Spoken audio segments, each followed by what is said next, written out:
independent art to preparing for and navigating an art fair. We're going to get started in a moment, so just hang tight. We're just going to give folks a few more minutes to join us and we'll get started.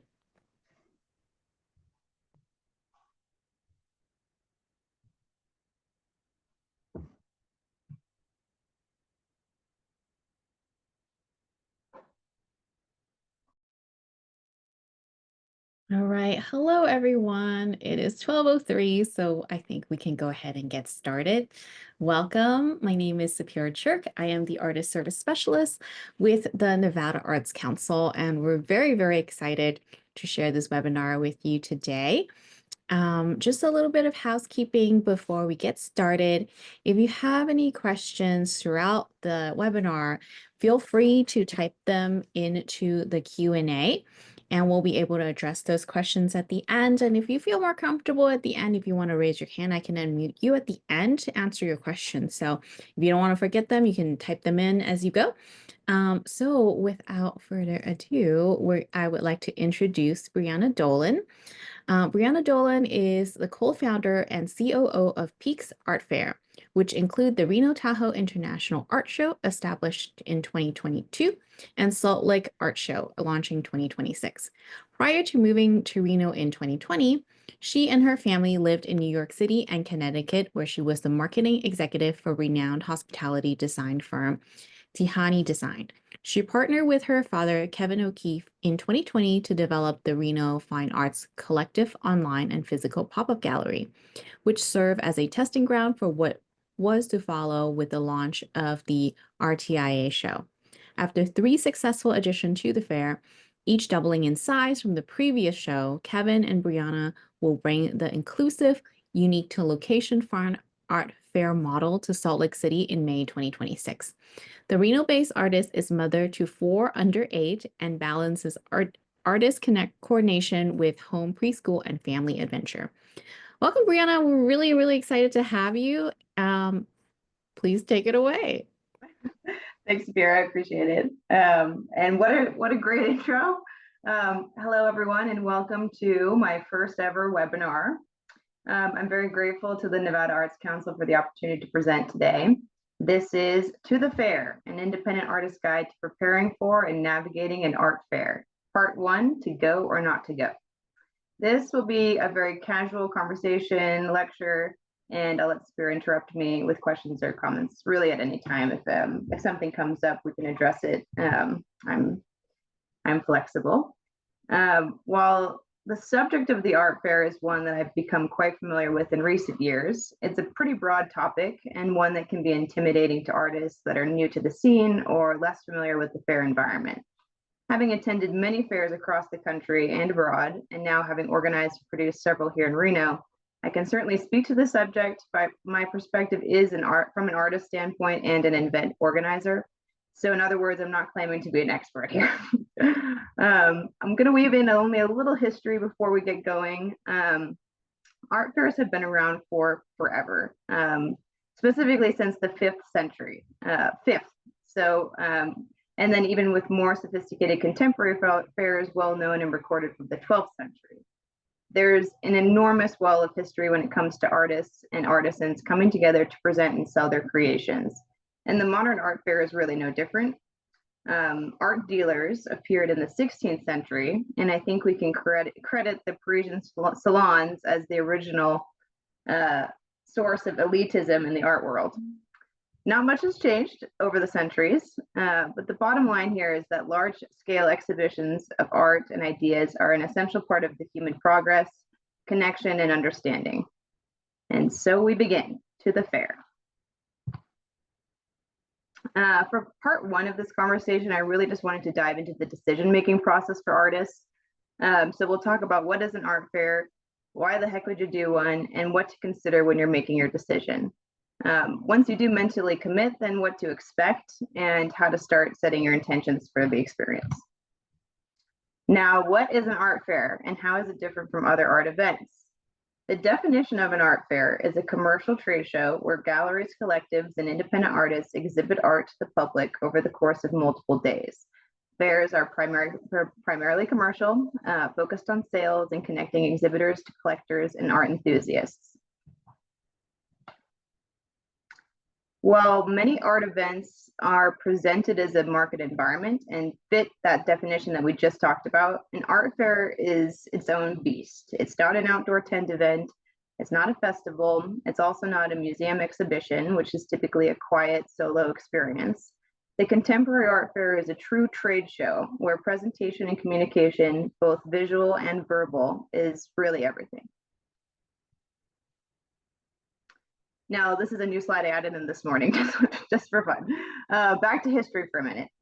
Art fairs have always been a means for change and exchange. Beyond sharing new ideas, the events themselves were actually always positioned in rising markets, not necessarily already arts and cultural hubs. From the 1960s on, art fairs were primarily developed in second cities or locations looking to develop or bring visibility to their markets. Art Basel is a really great example of this. It was established in 1970 in Basel, Switzerland, which is certainly not a high-density art hub. And then when it opened in Miami in 2002, same idea, except that that particular opening was the catalyst for an explosion of new art fairs, all trying to one-up each other in mostly a gallery hierarchy. Now, why do longstanding fairs cater to galleries and dealers? For one, it's easier to have everyone on the same playing field. Artists introduce direct competition, obviously, because galleries have to share the compensation for any art sold with artists. When artists are presenting in a exhibition environment, it's a different energy and presentation, and not necessarily in conflict with what galleries and dealers are doing, but it's just different. So longstanding art fairs have the same galleries that present and participate every year. They usually do the same circuit of art fairs, and it's kind of static in that way. However, or it was kind of static. COVID, as we all know, put pause to all of that, and everyone learned very quickly that virtual exhibitions just don't hold a candle to in-person art fairs. As events eventually got going again, the art world was shaken up. And as we continue to forge ahead post-pandemic, art fairs are redefining themselves. Not all of them, but some of the peripheral and new art fairs are redefining themselves by various degrees, and as a result are creating new opportunities for artists rather than strictly galleries and dealers. I bring this up especially after that last slide because events like the festivals and craft fairs were at one time really the only comfortable place for many independent artists to exhibit their work. And they're still very comfortable for independent artists, but the fair is a different animal, and it offers a new opportunity to consider in showing your work. So why do one? Whether a mid-level or established artist are just making the transition into professional fine art, exhibiting at an art fair might seem intimidating. In fact, I just read a quote this morning that was really funny. It was describing before COVID what it was like for an independent artist to present at an art fair, and it was like a teenager walking in on their parents. So it's like the people feel uncomfortable, they don't belong. Artists need, in a way, I want to be able through this presentation to convince independent artists that an art fair is a place that they belong. And it just comes down to considering presentation. So before that, why would you consider doing it? One, exposure to a new audience. Lots of different people attend art fairs, generally speaking. Fairs are usually paid entry for visitors, so the people who buy tickets typically want to be there and are interested in looking at and engaging with your art. The personal experience is huge. The art fair experience is an opportunity to practice with your personal brand, how you communicate visually, verbally, and your general presence in public with your art. Solo artists generally don't want to think about their work as a brand. But in a trade show setting, which is an art fair, you have to think like a dealer. Experiencing how that works or doesn't work with different kinds of people is truly invaluable information for an artist, regardless of their level. The opportunity for sales is obvious, but it really can never be the sole reason for doing an art fair, and I'll get into that a little bit more later. And finally, connection to the art world. This includes other artists, of course, dealers, collectors, consultants, other professionals within the wider design and architecture community, and so on. Not to mention the opportunity just to see what other artists and galleries are showing at that particular time. What's the downside? So if you're thinking all these things are sounding pretty good, what's the downside, and is there one? For one, art fairs are a ton of work. There's just no way around that. Preparing your art and your display, getting there, the long days with lots of interaction and activity, especially for introverted people like myself, it's a lot of mental activity, and you never know if you're going to sell anything. So if these things aren't stopping your curiosity, let's just jump into the major things to consider when you're deciding to proceed with participation in an art fair. There's a few different columns of thought where we need to just kind of dive into based on the fair that you're considering and your time that's going to be put into that. So one, what kind of fair is it? Who is attending the fair? What is the commitment for you personally? And then how are you creating a personal intention for that experience? I think that last one is frequently overlooked because you get so wrapped up in the preparation for the participation part that you finally get there and it's kind of a frazzle of activity. But if you prepare mentally for the experience of exhibiting your work, it really can be a game changer. So first, what kind of fair is it? What's the vibe? So every art fair has its own particular branding, targeted participants and audience, and on-site environment. There's a few things to think about and decide if they resonate with you and your own brand. So one, who is exhibiting at whatever art fair you're considering participating in? Is it only independent artists? Is it just galleries with a few independent artists that are invited, or is it a pretty healthy mix of both?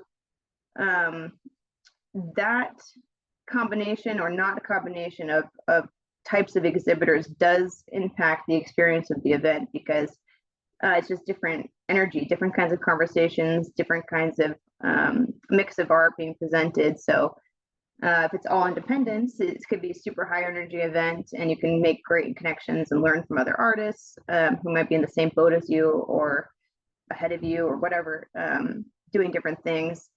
But the mixed fair gives you more of a variety, and it also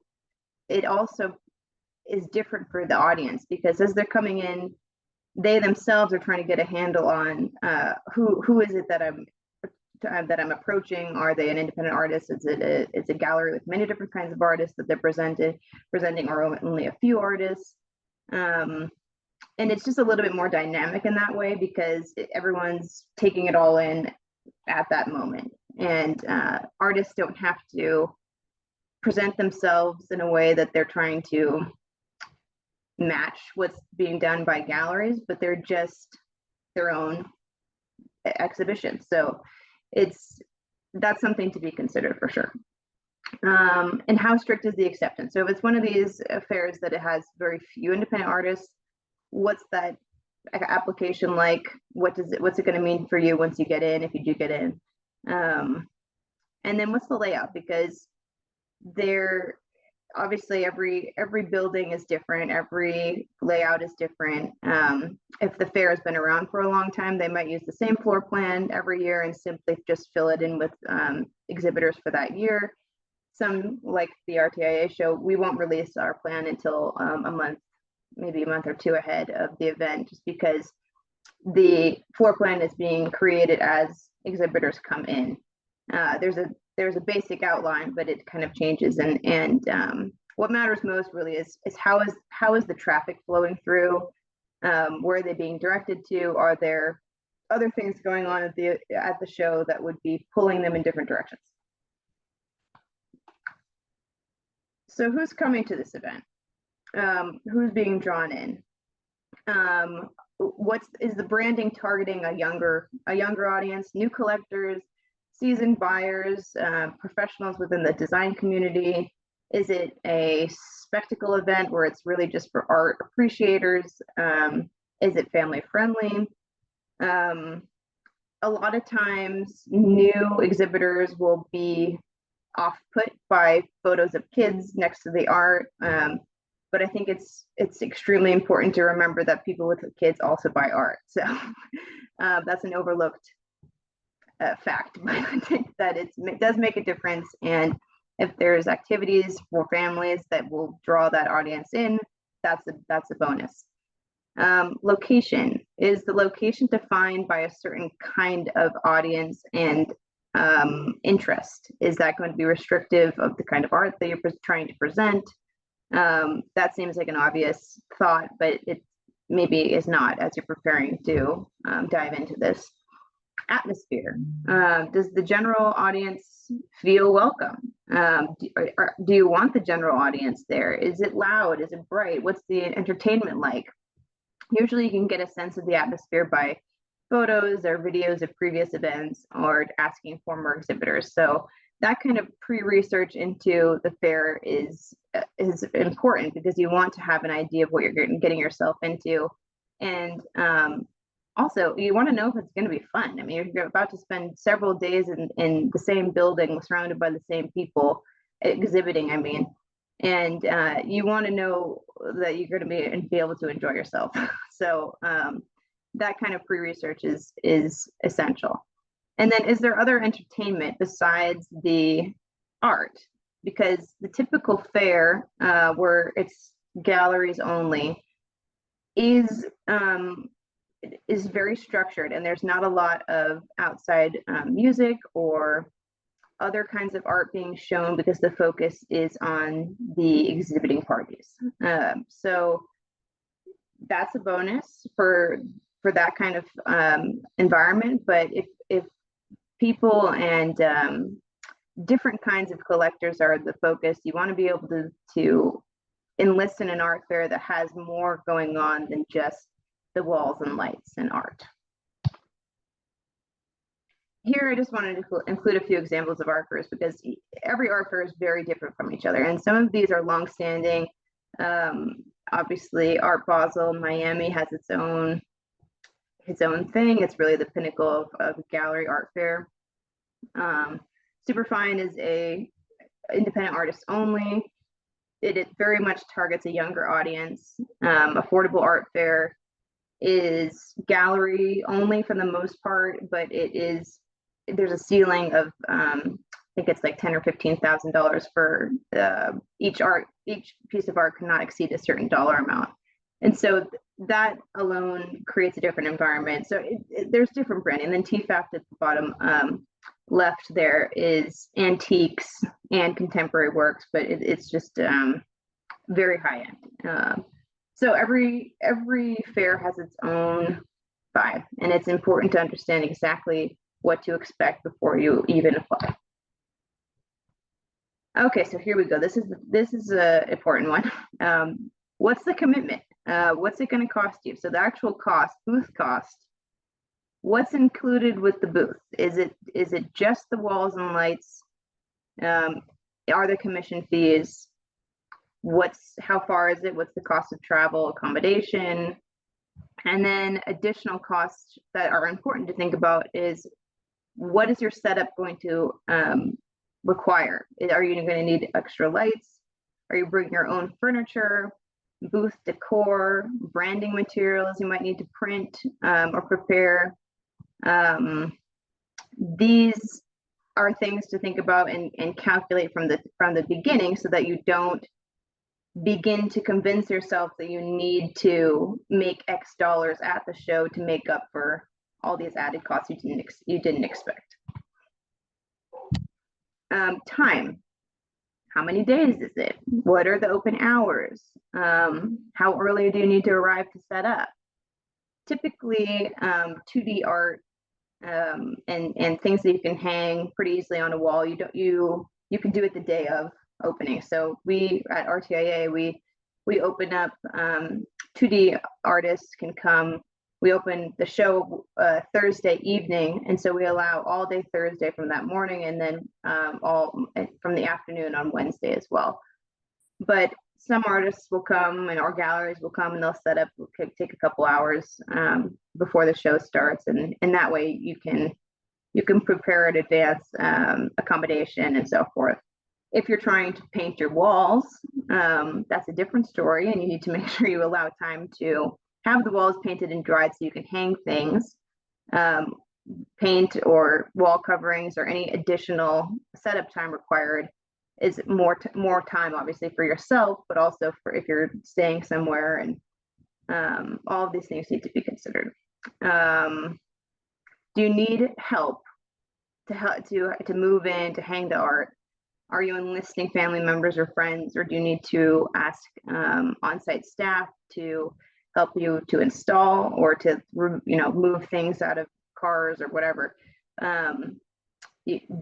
Again, all things to think about. And then how long is breakdown? Typically, and this is, I think, across the board, you cannot leave early. So no exhibitor can take art off the walls during an art fair, or even like an hour before it closes, because it's very bad manners, and it's you can't be suggesting that the event is coming to a close. So you need to understand just how long you are on duty, and then when is the breakdown starting? Is it that night or the next morning perhaps? And how many days do you have? Another thing to think about is beyond setup, would you consider having an assistant come with you to help man the booths? You can switch off, take breaks. If you are introverted and need mental breaks, it helps a lot to be able to walk away for a couple hours and come back. Now most fairs will offer the opportunity for booth sitters, but that's typically like 20 to 30 minutes, maybe an hour at most. And that person that's sitting there is not familiar with your work. So that's not necessarily a time where you're going to have this great salesman come in and do your job for you. Having an assistant or someone who's familiar with your work or your person and your story, it helps a lot in the preparation. Do you have enough art to curate this space? Inventory is big because you want to be able to fill the walls that you've reserved, but you also want to have a backstock of art because it helps a lot. First, to replace art that's been sold, that's a must, so that the walls are never blank. And you can have red dots on there or any other a symbol to indicate that something's not available for sale. But it also helps during the show, perhaps in the few minutes before opening on some of the days, to kind of rearrange the work, especially if you have people, attendees who have purchased a multiple day pass. Well, they will come back. They'll come one day by themselves. The next day they'll bring their family. The next day they'll bring clients if it's a professional, architect or designer or something like that. And people who are walking the show again and again and noticing new things, that's just more opportunity to draw them in. So rearranging or just, taking something down, putting and replacing it just to create a new energy within your space is definitely a good thing to consider. So having that backstock and ideas of how to rearrange is important. And most fairs will either have the storage space close by within the booth configuration space, or within a storage room nearby. So every exhibitor has access to that kind of space to store things. Now, finding your why is huge. This is the intention that I was talking about earlier. So find your why and you'll find your way. This is like there's many ways to say this, but I think it's just being able to it's like your artist statement, being able to describe yourself at the core of what your brand is, or who you are as a person, and how that reflects into your art and what you're making. Always come back to that, because if you're struggling with the branding element of this, how to present yourself as a brand rather than, or at the same time, a brand and a person that's presenting their art. If you come back with one or two, even three core elements of why you're doing what you're doing, that you can keep speaking to in different ways, and explaining things to people, and it will make things a lot easier as far as the mental preparation. So also setting intentions. You need to be able to control your expectations of what's going to be your experience at the fair. I think a lot of people make the mistake of, first-time exhibitors make the mistake of expecting sales, for one, expected to come in and just blow through their inventory, expecting people to make a beeline to their booth, and just engage them right away. You have to think like you would if you were an attendee to the fair, and you're coming in to look for art that you know what you want, or you want to buy something, you don't know what it's going to be, or you're just checking it out. If you're thinking about the experience as an attendee, the trick is not to put on a salesperson face. You're there to represent the art, and that's it. You're there to represent the art and your brand, and you're visually telling your own story as an artist. You're verbally communicating that visual story. How are you going to communicate with passerbys?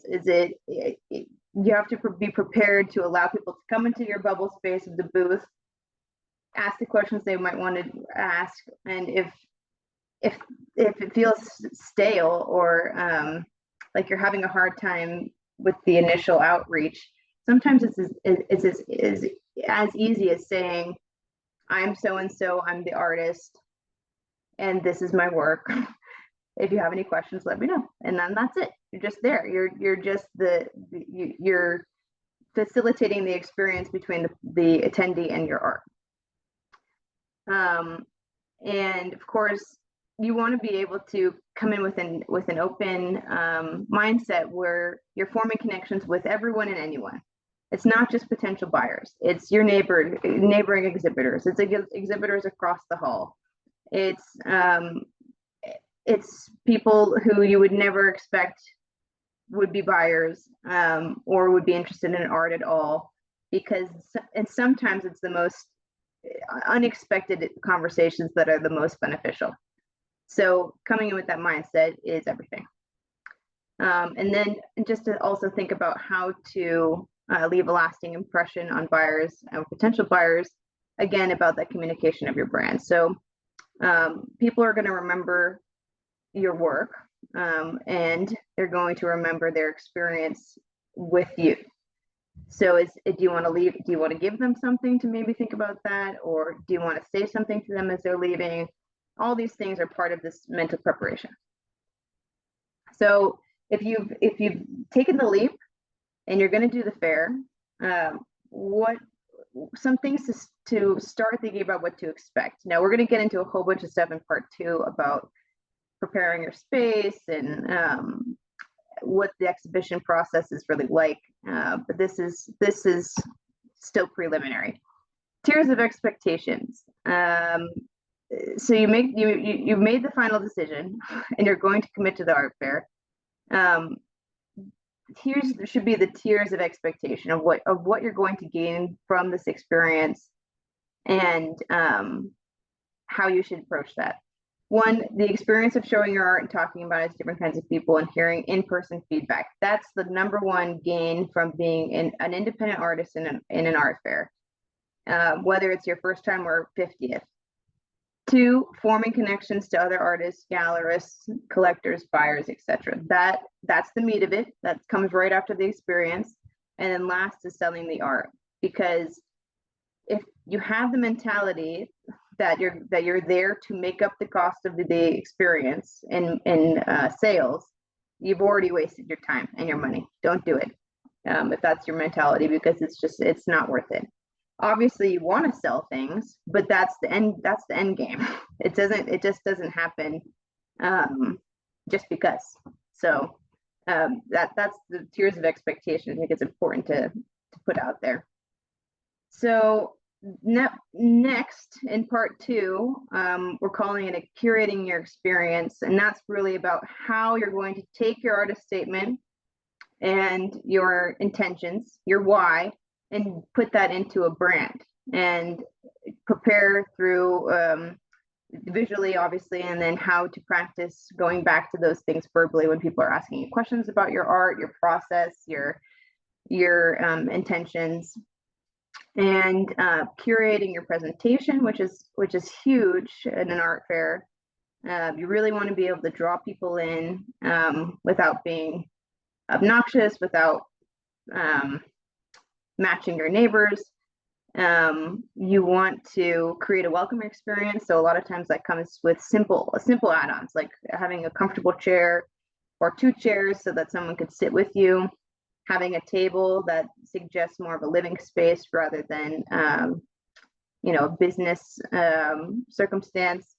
Some people will add area rugs or lamps. None of that is necessary, but it has to be able to reflect how you want to be seen. It comes back to your brand and your presentation. What to bring, logistics, things to think about: electricity, computers, what to actually put in your car or your suitcase when you're coming, and then maximizing your time while you're there. Looking at the schedule of the fair, looking at your fellow exhibitors, anticipating who's coming, and how to make the most of the experience. So that will be part 2, and we'll kind of round back on some of the topics that were covered in today's presentation, just about each particular art fair and what could be different from fair to fair. More logistical stuff though, so that's where we're going to pick up. Thank you everyone for tuning in, and happy to answer any questions or take any comments at this time. If you have any questions, you can either chat it into the Q&A or go ahead and use the raise hand function, and I'll be able to allow you to talk.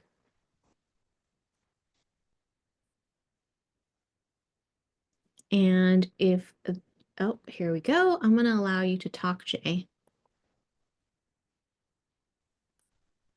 Okay. Go Hi, ahead. you guys. Thank you so much. Briana, this is so clear that there's actually not a lot of questions, and I'm just really impressed with the information that you're sharing. So thank you very much. I look forward to the second part too. I appreciate that feedback. Thank you. And I did send a link to register for part 2. You can click on the Zoom registration so we can get you into that webinar. All right, I see a question in the Q&A. Laura says, your experience with getting an ARC grant to help defray costs. I think we can answer that for you, Laura. If you are a Nevada resident for the past year, you can apply for the project grant for artists, and we will help. So one of the things that this grant help with is to pay for registration fees or materials or transportation to things like art fair to show your work. Unfortunately, the grant period for that would align with the RTIA has lapsed. So if you are planning to do it next year, you would have to look at when the fair is going to be when the fair is held and when our grant cycle aligns with that period, if that makes sense. I'm happy to talk with you more about it because our grant is very specific. But Briana, do you have any other anything to add to that question?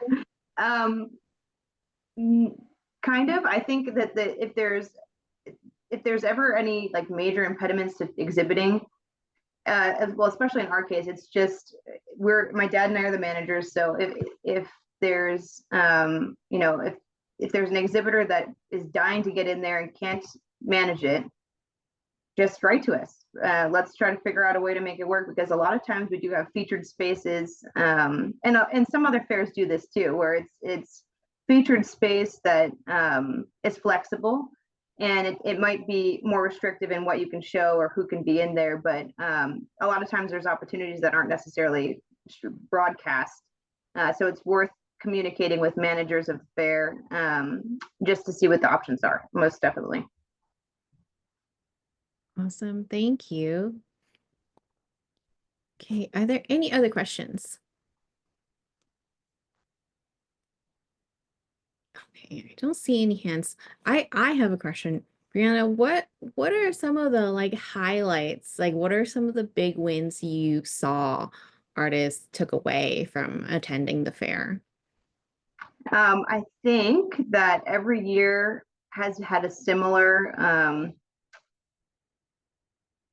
feedback in that sense, where people or exhibitors, especially new exhibitors that haven't done it in the past, or maybe had exhibited their work in other kinds of environments, their first time doing a fair, coming away at such a high, not necessarily because they've sold things, but because of the experience, because they were able to come out there, show the work. They had some people that were very thoughtfully, attendees and other artists or gallerists, thoughtfully contributing or sharing what their thoughts are about their work and about how they presented, and also artists that were recognized not just by individuals, but by let's say they received an award for great presentation on site at the show. That kind of boost, and just knowing that you were there, that you belonged there. And I think that's really what it comes down to, and why I wanted to focus so much material in the decision-making process, because so much of it is like, do I belong there? I mean, as an artist, am I going to fit in? Is my work good enough? Can I stand there and talk about it for days on end? And if other artists come and talk to me, am I going to be able to hold my own? And especially new artists, I think, struggle, or artists that have just taken the leap into professional fine art struggle with that confidence. And an experience like this can be a huge boost to that. And it's not just reliant on sales. And I think that is what I really want to drive home, because the experience is huge. And you meet so many great people. And we started the show in 2022, and I know artists and artists who were picked up by galleries that are still in those galleries, or artists that have met each other on site that have collaborated since on new art. And it's just that kind of outcome is some of my favorite to hear about, at least afterwards. That's great. Thank you. I see another Q&A. John asks, what is your take on the current social economical climate and its impact on art fairs and sales? Oh my gosh, it's a new day every day, as we know, as we're living it. It's really tricky, because it's really up and down. And I think that some fairs abroad recently have struggled, that have taken place in the last few months, just because of the climate in the world. But I think that there's also, whenever there's a shakeup in the economy, there's also a great desire for connection and for stability. And whether that's just getting people into the building or having them keep their tradition of buying art at certain times of the year, or collectors, people with money, collectors will keep collecting, and nothing's going to shake that up.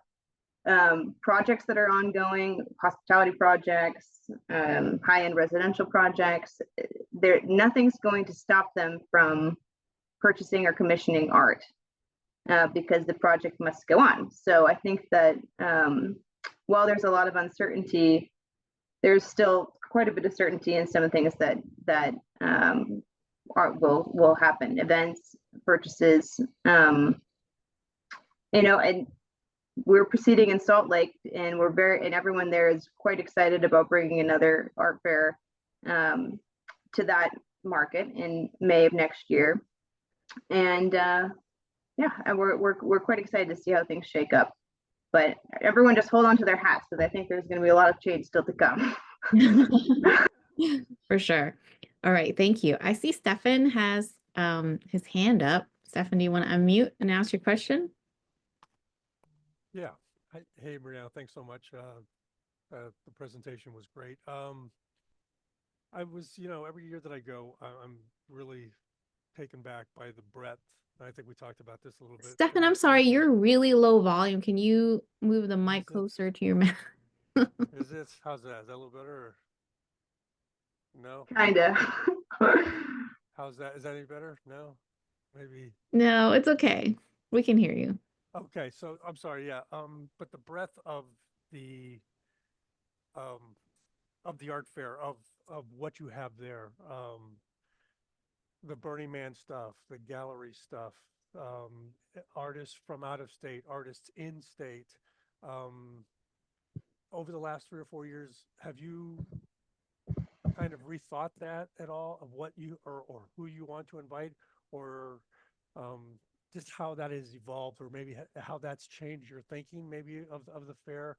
I'm just kind of curious, because I kind of love the eclectic nature of it and all the things that are there, but I'm just kind of curious about maybe some of the feedback or some of the input that you've got about how that's comprised and put together. No, that's a great question. I think from the beginning, and given our timing, launching the show, it was always our goal to have a number one super welcoming environment that felt different. And in the case of the RTIA show it was all about Reno, Tahoe, and how can we best show off what we've got going on here. So the Burning Man aspect and some of that large sculpture was a no-brainer, because it's the proximity and the timing and just the amount of work that's created here to be brought out to the desert, and most of it comes back here. That was an essential aspect to be able to present who we are as a region. And then some of the other elements, I think, naturally came into the picture to create the sort of energy we were looking for, like big focus on the First Nations feature. We wanted to have studios and independents welcomed and encouraged to participate alongside the galleries. Furniture, so much incredible furniture is made in the region, so with that seemed to come naturally as well. Also, my dad and partner's background is in big exhibitions, and one of the most recent shows that he did was called ICFF out of New York City, and that was primarily furniture and design and lighting. And that piece of the art world, functional art, has always kind of held an important place in his heart, and mine too, because I think that it's a natural extension of what we have going on in the walls. And I think all the other entertainment factors, we talked about this ahead of time, but it's like there is a fine line between becoming a spectator event and drawing people in with other entertainment that's outside of the norm. But it's also, when you say art, that includes music, that includes theater and dance. And so much for us personally and with this show has been connected to what we want to celebrate. So last year was the first time we really dove into the dance and the theater elements, and a lot of that has to do with our partnership with UNR and wanting to bring attention to all of their fantastic departments, the BAS department, the BAS history here.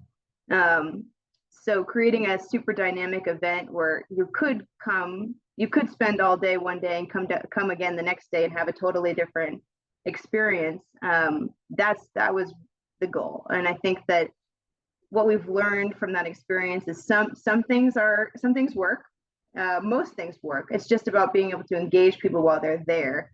So sometimes, having people, because we've had the Coeur d'Alene International Film Festival do a short film programming every year, and the short films are incredible. The lineup of the cinematography and it's award-winning films across the board, but it's very hard to get people to believe what they're doing, to sit in a seat and watch the films.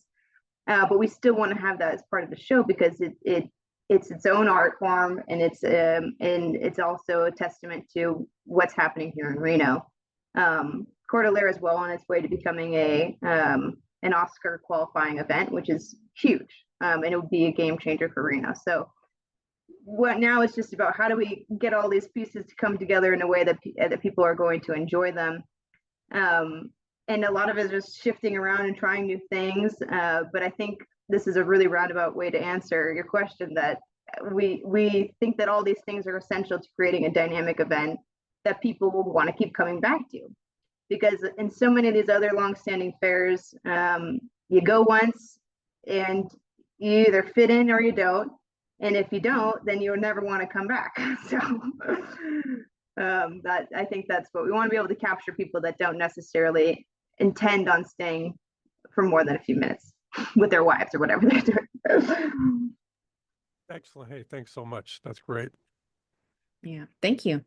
All right, I see another question in the Q&A. Tamika asks, what steps are recommended for artists to volunteer assisting with the logistic of these local art fairs?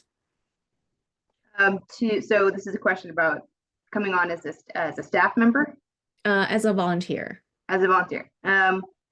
We have a call for volunteers that we do right ahead of the show, and there's a ton that goes into the setup.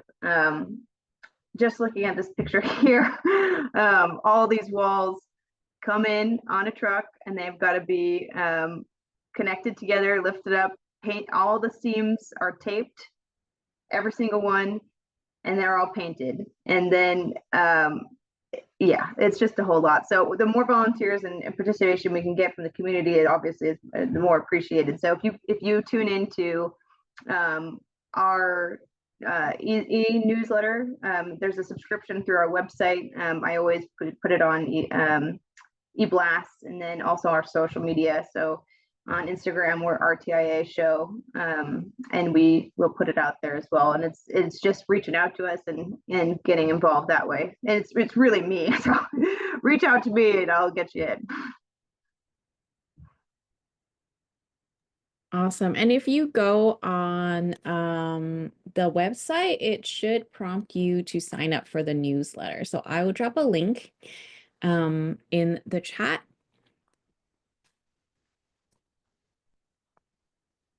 Okay, here we go. And I have a question for you, Briana. Oh, my camera's on. So I saw that you have a background working with a design firm.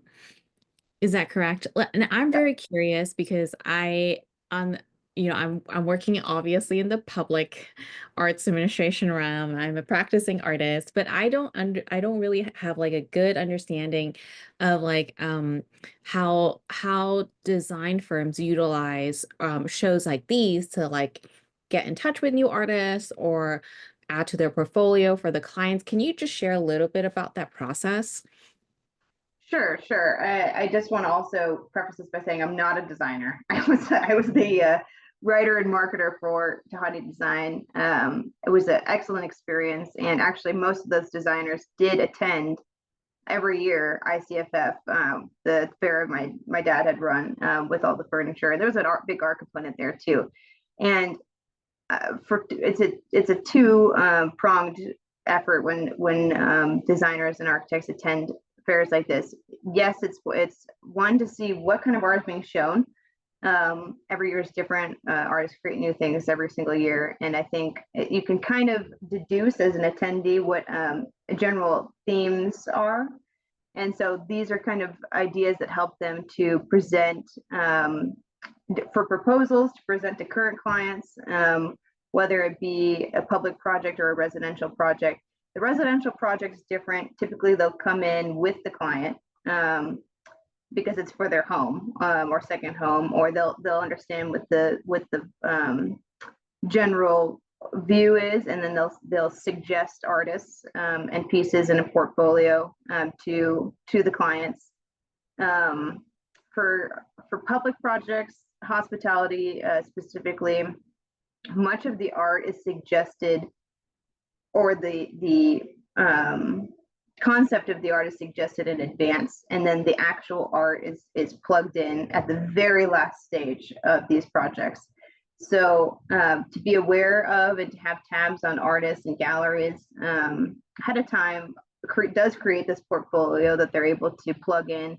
For example, we worked on mostly hotels and cruise ships and at Tihany Design, and a lot of times the art, they would work with an art consultant too. So sometimes the bigger firms will send their art consultant to an event like this, or they'll go with the designer and just say, you know, this is kind of the direction we're trying to go.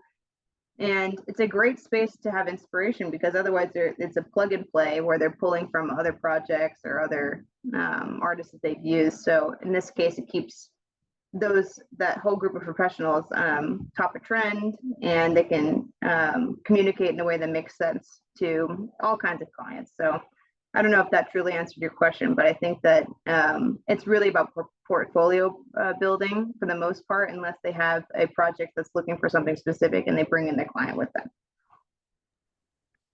Awesome, thank you. All right, we got a couple of questions from Del Grita. I hope I pronounced your name right. No, I apologize if I didn't. What percentage of participating artists in this art fair comes from communities of color? What does outreach look like to highlight artists' participation? And I think that's very similar to the next answer, artists participating from POC communities.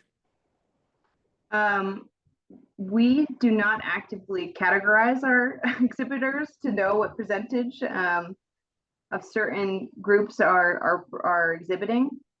That said, I do think that it really comes to awareness of the fair. So the first year that we had the fair, it was really artists that we already knew that were positioned in the Reno Fine Arts Collective, as far as regional artists, independents who were involved. So it's pulling from a very specific area and very specific kinds of people that were already aware of what we were doing. But as that awareness has expanded, certainly that's changed the look and feel of our participants. And as far as curating the show and placing people in booths, for us, we look at the art, and it's not necessarily trying to place certain people in certain positions to fill a percentage. So I don't know if that answers the question either, but we try as much as we can to incorporate all, especially the local organizations between Reno and Tahoe and the surrounding regions, to be able to send the message to all of their participants. The schools, UNR, Truckee Meadows Community College are all involved in that way as well. And that definitely diversifies the participants. And as we go out to new art fairs, we're always, soliciting and trying to pull in a new audience. And our various features pull in different audiences too. I mean, we've, between the First Nations, this year we're doing a big Western feature. We've done, we're having a big Vietnam feature this year. We haven't really talked about that one yet, it's under development, but there's a lot of these in Basque also. So it's like we have features that will then draw in a more diverse audience as well. And, the more we can do to make the show more interesting with the different kinds of exhibiting artists and galleries and art, better for us, because that's just going to draw in different and more extensive attendees. Great, thank you. All right, the next question. What would you say is the average sales price expected for original paintings? That is such a loaded question. I it totally depends on the size of the piece, what kind of original painting we're talking about, what the experience level is of the artist who's created it.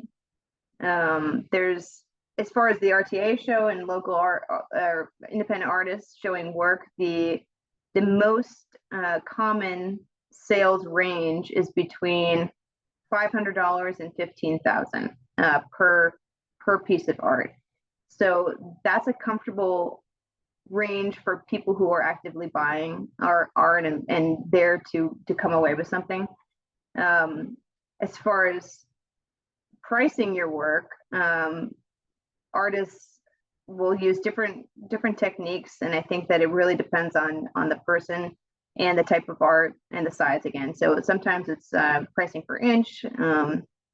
Sometimes it's as simple as how much time it took and charging per hour, and or then adding to or how you maybe have a base price, and then if the piece has a certain value to you, add to that. But it's a totally subjective pricing point. But I think that you definitely don't want to be out of range when you come to one of these events, like have these obnoxious prices or prices that are so low it doesn't make sense to be in this setting.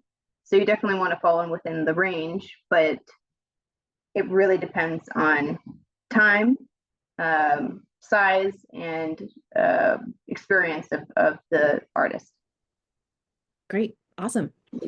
I know pricing is always a question that we get asked too, like how much should this painting be? Do you think it'll sell at this price? It's always a question that I think even professional artists struggle with. Oh, totally. I think that if you could start with something simple where it's either pricing per inch, aiming to have a baseline of X dollars per size of canvas or of painting, and then building from there. So once you're able to sell at that level, then the next piece you do at that same size will increase in price. And so whether you're increasing by square inch or again by time, that has to be your own structure. But you do have to have a structure, which is a good point to make, because if you get that question from a potential buyer, like where'd you come up with this number, then you have to be able to respond in a way that makes sense to people who would be looking at your art.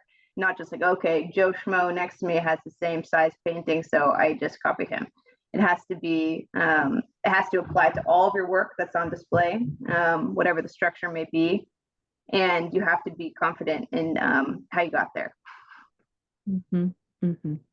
I agree. All right. Thank you so much. I hope that answers your questions. Are there any more? I think this can be our last call. It is 1 p.m. I don't see any hand raised, and I don't see any more in the Q&A. All right. With that, thank you so much, Briana. And we look forward to the next segment of this professional development series. Please be sure to register in advance. And with that, thank you so much, everyone. I'm gonna pause recording.